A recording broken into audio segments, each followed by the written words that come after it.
the ANC came to power in South Africa after apartheid.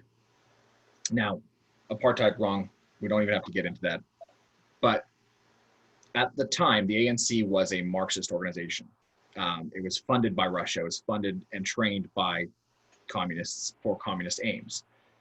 And the method by which they went about taking over that country was exactly what we're seeing right now, where you had riotous thugs running around just causing havoc. And they were mostly causing havoc in black communities because everything was segregated, right? So they couldn't really get into white communities, but they were mostly in black communities, and they were horrific. Like, I'm not going to get into it, but when you hear the stuff that they used to do to each other, it was just disgusting. And at the time when this was happening, there was already talks going on between the government of South Africa and the major tribes to end apartheid and come together with some new democratic government. And the ANC wanted to take control of that government, which they had, by the way, and they've run it ever since.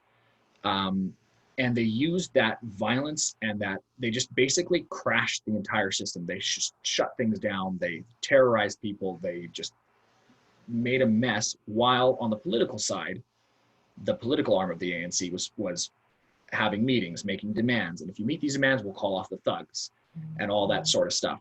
And that's essentially how they took power. They just kept going. There was nothing really to stop them, because at the time, England and America were both on the side of end apartheid, right? So as long as you had that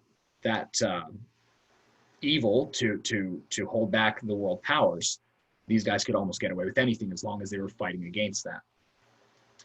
And I get the feeling that if that's the same thing that's going to be taking place here, and by the way, that happened in Russia too. There was a revolution against the Tsar. There was a democratic government put in place, and then the communists came and usurped it. So if that happens in the United States and in England and in Canada and in Australia and et cetera, who recognizes this new government in the same way that we all recognize the ANC as the new government of South Africa? Well, it's the UN and their international bodies, China, Russia, right? And then that's it. It's official as far as the world is concerned. So it can get really bad really fast.